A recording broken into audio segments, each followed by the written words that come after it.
आज हम जानेंगे कि पृथ्वी का जन्म कैसे हुआ और पृथ्वी से एक बड़ा पत्थर क्यों टकराया, उसी टक्कर से चंद्रमा का निर्माण, 6.6 करोड़ साल पहले डायनासोर का मृत्यु, एक बड़ा पत्थर 15 किलोमीटर का, और क्यों पृथ्वी का कोर 6000 डिग्री सेल्सियस गर्म है। आज हम जिस पृथ्वी पर खड़े हैं, जिस पर हमारा घर बना हुआ है और बुर्ज खलीफा जैसा बड़ा बिल्डिंग खड़ा है, पेड़ उगा हुआ है, लाखों नदियां बहती है और जिस पर इंसान सांस लेता आ रहा है, क्या यह पृथ्वी पहले से ऐसा था? लेकिन पृथ्वी पहले से ऐसा नहीं था।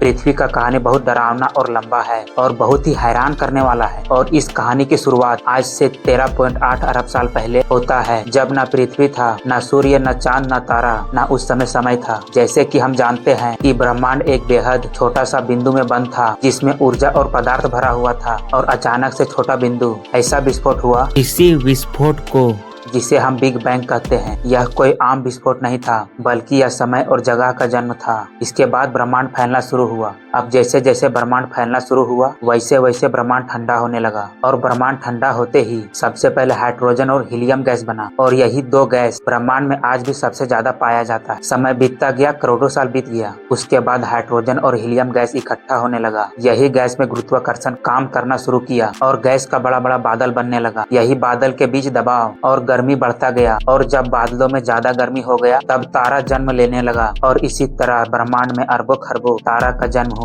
और जब बहुत बड़ा तारा मरता था, तब तारा सुपरनोवा बनकर फट जाता था। इन भयानक विस्फोट में कार्बन, ऑक्सीजन, लोहा जैसे भारी तत्व बना, और आगे चलकर ग्रह और पानी का निर्माण हुआ और जीवन में काम आया। और इसी तरह से अरबों तारा मिलकर एक आकाशगंगा का निर्माण किया, और अरबों आकाशगंगा में से एक हमारा भी आकाशगंगा बना, जिसे हम मिल्की वे आकाशगंगा के नाम से जानते हैं। और इसी मिल्की वे के एक शांत से कोने में लगभग 6.6 अरब साल पहले धूल का एक बहुत बड़ा बादल घूम रहा था। यह बादल खास नाम का नहीं था, लेकिन इसी बादल ने आगे चलकर पृथ्वी और सूर्य और हम लोग को जन्म दिया। किसी बाहरी विस्फोट या पास के तारा के विस्फोट से यह बादल सिकुड़ने लगा, और जैसे जैसे यह बादल सिकुड़ने लगा, इसके बीच का हिस्सा इतना गर्म हो गया, और वही बादल में एक नया तारा का जन्म हुआ, जिसे हम आज सूर्य के नाम से जानते हैं। और सूर्य भी एक तारा है। सूर्य के जन्म के बाद सूर्य का गुरुत्वाकर्षण शक्ति ने आपस की सारी गैस और धूल को चारों ओर खींच लिया। यह सब मिलकर सूर्य के चारों ओर एक चपटी घूमती हुई डिस्क बना लिया। इस डिस्क में मौजूद छोटा छोटा धूल का कण आपस में टकराने लगा और चिपकने लगा और टूटने लगा और फिर जुड़ने लगा। यह प्रक्रिया बहुत धीमा था। यही प्रक्रिया लाखों साल तक चलता रहा, और इसी प्रक्रिया में छोटा पत्थर बड़े बड़े पत्थरों में बदल गया। इसी प्रक्रिया में छोटा छोटा पत्थर जुटकर बड़ा बड़ा पत्थर में बदलने लगा, और बड़ा पत्थर और बड़ा होता गया, और धीरे धीरे ग्रह और क्षुद्र ग्रह बनने लगा। इसी प्रक्रिया में हमारा पृथ्वी भी बना। लेकिन उस समय पृथ्वी आज जैसा सुंदर और नीला नहीं था। उस समय पृथ्वी जलता हुआ लावा का गोला था। पृथ्वी के चारों तरफ पिघला हुआ लावा था। आग उगलता था और ज्वालामुखी फूटता था पृथ्वी से उस समय।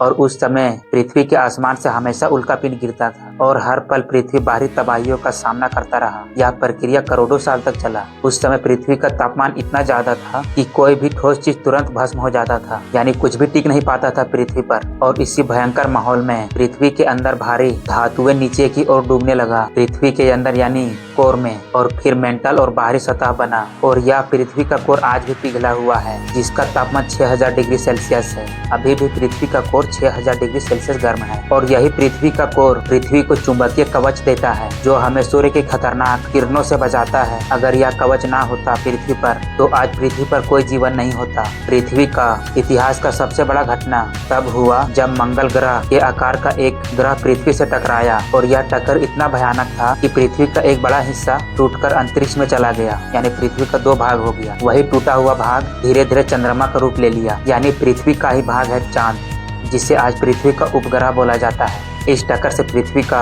घूमने का गति बदल गया, जिससे पृथ्वी पर दिन और रात बनने लगा, और पृथ्वी का संतुलन ठीक हुआ। इसके बाद पृथ्वी धीरे धीरे ठंडा होने लगा, और पृथ्वी का ऊपरी सतह जमने लगा, और पहली बार ठोस जमीन बना सतह पर। लेकिन पृथ्वी का अंदर का लावा अभी भी जिंदा था, इसलिए पृथ्वी के अंदर से ज्वालामुखी फूट रहा था, और ज्वालामुखी से निकलने वाला गैस पृथ्वी का पहला वायुमंडल बना। लेकिन उस समय वायुमंडल में जहरीली हवा था और ऑक्सीजन नहीं था। लेकिन यही हवा आगे चलकर जीवन जीने के लायक बना, जिसे आज हम लोग लेते हैं सांस, और इसी के साथ पृथ्वी का अलग कहानी शुरू होता है। जब पृथ्वी थोड़ा ठंडा होने लगा तब पृथ्वी का ऊपरी सतह ठोस होने लगा। लेकिन पहली बार तो जमीन तो बना था, लेकिन यह जमीन शांत नहीं था। हर जगह ज्वालामुखी फूट रहा था और पृथ्वी आग उगल रहा था और आसमान हमेशा धुआं से भरा हुआ रहता था। उस समय पृथ्वी पर न पेड़ था, न जानवर था, न इंसान, न शुद्ध हवा, न नीला आसमान था। उस समय चारों तरफ अंधेरा, गर्मी और डर का माहौल था। ज्वालामुखी से निकलने वाला गैस आगे चलकर हवा बना, लेकिन इस हवा में ऑक्सीजन नहीं था, बल्कि कार्बन डाइऑक्साइड, मीथेन गैस और दूसरा जहरीली गैस था। अगर आज का इंसान अगर उस समय सांस लेता तो 1 मिनट भी जिंदा नहीं रह सकता था। उसके बाद समय बीतता गया, लाखों साल गुजर गया और पृथ्वी बहुत ज्यादा ठंडा होता गया। जब पृथ्वी का तापमान कम हुआ तो हवा में मौजूद पानी की भाप बारिश बनकर गिरने लगा। यह बारिश कोई 1 या 2 दिन नहीं हुआ था, बल्कि लाखों साल तक लगातार बारिश होता रहा। सोचिए, आसमान से लगातार बारिश होता रहा तो क्या होगा। और इसी तरह बारिश होता रहा। इसी लगातार बारिश से समुद्र बना, इसी तरह नदी और झील बना। कुछ वैज्ञानिक यह मानते हैं कि पृथ्वी पर मौजूद पानी एक हिस्सा अंतरिक्ष से आया था। बर्फ वाला पत्थर आया था अंतरिक्ष से और उसी में पानी भरा हुआ था, यानी धूमकेतुओं से भी आया था। यह पत्थर पृथ्वी से टकराया और अपना पानी पृथ्वी पर छोड़ गया और इसी तरह पृथ्वी पर धीरे धीरे पानी भरने लगा और पानी से पृथ्वी का चेहरा ही बदल गया, जिससे आगे चलकर समुद्र का निर्माण हुआ। अब पृथ्वी आग का गोला से पानी और जमीन वाला ग्रह बन गया। लेकिन अभी भी पृथ्वी पर जीवन नहीं था। पानी के अंदर बहुत सारा रासायनिक पदार्थ घुला हुआ था और उस समय बिजली चमकता था और ज्वालामुखी फूटता था। और यही हालत में पानी के अंदर बहुत छोटा जीव पैदा हुआ। यह जीव इतना छोटा था कि आंख से नहीं देखा जा सकता था, इतना छोटा था। ना उन्हें पहचान सकते थे, जब देख ही नहीं सकते तो पहचानेंगे कैसे। लेकिन यहीं से जीवन का शुरुआत हुआ और यह जीव पानी में रहता था और यह जीव बिना ऑक्सीजन का जीवित रहता था। करोड़ों साल तक पृथ्वी पर सिर्फ यही छोटा जीव रहा। फिर समय के साथ कुछ जीव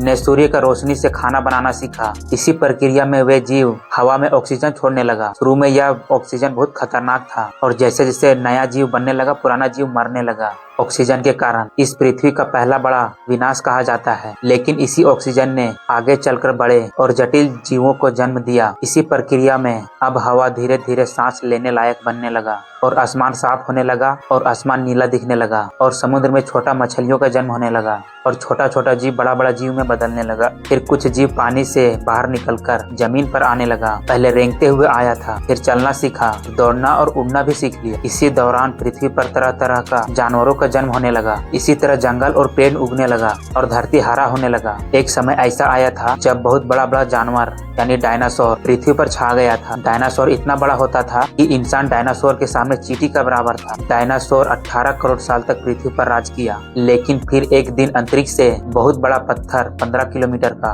पृथ्वी से टकरा गया। इस टक्कर में 75% डायनासोर तुरंत मारा गया और पत्थर टकराने से मौसम बदल गया, आसमान धुआं से भर गया। उसके बाद सूर्य का रोशनी जमीन तक नहीं पहुंच पाया और जो 25% डायनासोर बचा था ठंड के मारे खत्म होने लगा और सारा डायनासोर मारा गया। बहुत सारा डायनासोर भूख के कारण भी मर गया। लेकिन डायनासोर का प्रजाति आज भी जीवित है, जिसे हम मुर्गी, शुतुरमुर्ग, बाज और पेंगुइन और सभी पंछी डायनासोर का ही प्रजाति है जो अभी भी जीवित है। यानी आज भी डायनासोर है, लेकिन छोटा आकार का है। लेकिन 15 किलोमीटर का पत्थर पृथ्वी पर टकराया आज से 6.6 करोड़ साल पहले। तब तो सारा डायनासोर मर गया था, पूरा पृथ्वी नष्ट हो गया था। तो छोटा छोटा जीव कैसे बच गया? तो इन लोग उड़ सकता था और इन लोग को थोड़ा मोड़ा खाना चाहिए था, जिससे यह जीवित रह गया। लेकिन यहाँ पृथ्वी नहीं रुका। हर बार पृथ्वी विनाश होने के बाद पृथ्वी नया जीवन को जन्म दिया। डायनासोर के बाद पृथ्वी पर छोटा छोटा जानवर आया, फिर पृथ्वी पर स्तनधारी जानवर बनने लगा और बहुत लंबे समय के बाद इंसान आया। लेकिन पृथ्वी हमारे बिना भी अरबों साल तक चलता रहा और आज जो पहाड़, नदियाँ, समुद्र, जंगल